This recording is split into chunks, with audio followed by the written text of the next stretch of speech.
नमस्कार, मैं हूँ विकास कुमार। आप देख रहे हैं एशिया विल हिंदी और इस वक्त मैं आपको सीधा लिए चल रहा हूँ। बिहार का जिला है सिवान और सिवान जो कि बिहार में कोरोना का हॉटस्पॉट आइडेंटिफाई हुआ है और सिवान में एक गांव है, बहुत खूबसूरत गांव पंजवार।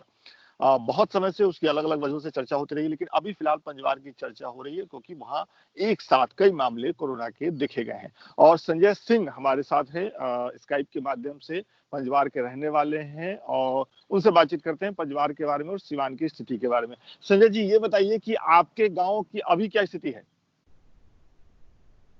अभी मेरे गांव में पूरी तरह से लॉकडाउन है और 3 किलोमीटर के आसपास का पूरा जोन कंटेनमेंट जोन घोषित हो गया है। बिहार मिलिट्री पुलिस के जवान हैं, 2-2 वॉच टावर लगे हुए हैं और पूरी तरह से लॉकडाउन है, कोई घर से बाहर नहीं निकल रहा। बहुत ही मुश्किल हो गया है और पूरी तरह से गांव की सीमाएं और सीमाओं के अंदर जो छोटे-छोटे टोले हैं उनको भी सील कर दिया गया है।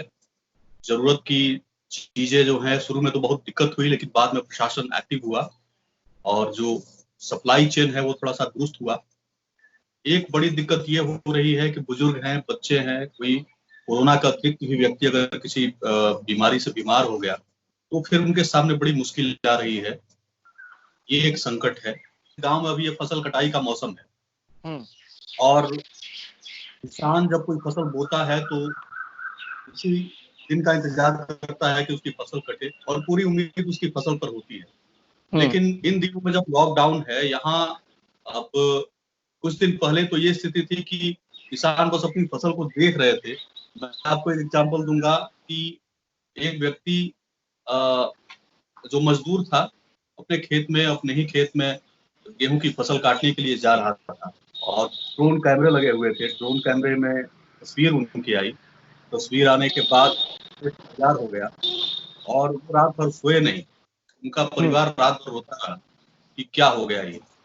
हालांकि अब फसल कटने लगे हैं और प्रॉपर तरीके से प्रशासन के द्वारा फैसिलिटेट किया जाने लगा है।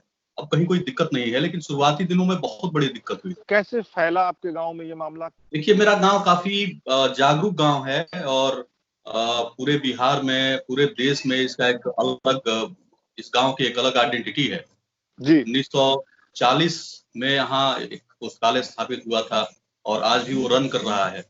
आप सोचिए, आजादी के दीवाने उस पुस्तकालय पर एकत्रित होते थे और इस इलाके में रणनीति बनती थी कि कहाँ क्या करना है। तो बहुत ही ऐतिहासिक, सांस्कृतिक, शैक्षिक रूप से समृद्ध गांव रहा है मेरा। यहाँ वो लड़का जो पहला केस आया वो ओमान से आया था। 21 तारीख को गांव में आया। उसके हाथ पर क्वारंटीन सील लगी थी। वो अच्छी तरह से समझता था कि उसका मतलब ये हुआ कि उसको अगले 2 हफ्ते तक एकांतवास करना है। लेकिन परिवार में गया, बहुत दिनों के बाद आया था और परिवार से मिलने का सुख, परिवार के साथ रहने का सुख, ये शायद उस पर भारी पड़ा और उसने अपने घर के लोगों को सील दिखा के कहा कि मेरी स्क्रीनिंग हो गई है, ऑल इज वेल है, मैं ठीक हूँ। लोग कोरोना को जान गए थे लेकिन उसने वो सील दिखाई, कहा कि मेरी टेस्ट हो गई है और कोई दिक्कत नहीं है, मैं ठीक हूँ।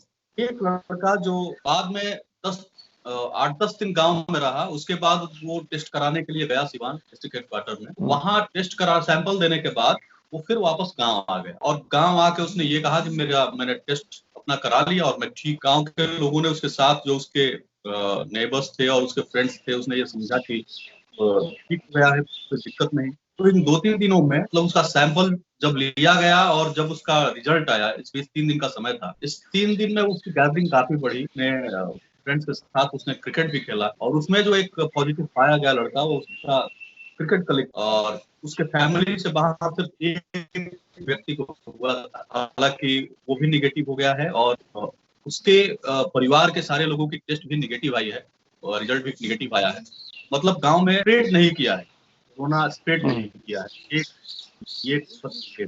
ये एक प्रशासनिक गलती भी रही शुरू में कि टेस्ट करवाने के बाद उसको दोबारा वापस आने दिया गया, वहीं नहीं रोका गया। देखने वालों को मैं बताऊं कि पंजवार दिसंबर के आखिर में यहाँ एक भोजपुरी सम्मान समारोह होता है जिसमें जाने का बहुत दिनों से मन था। इस बार संजय जी वो कार्यक्रम होगा और हम सब मिलेंगे और उसको बहुत धूमधाम से मनाया जाएगा। बहुत बहुत शुक्रिया जी। बिल्कुल बिल्कुल, पंजवार आपका इंतजार करेगा, गांव इंतजार करेगा, यहाँ पूरा भोजपुरिया समाज आपका इंतजार करेगा।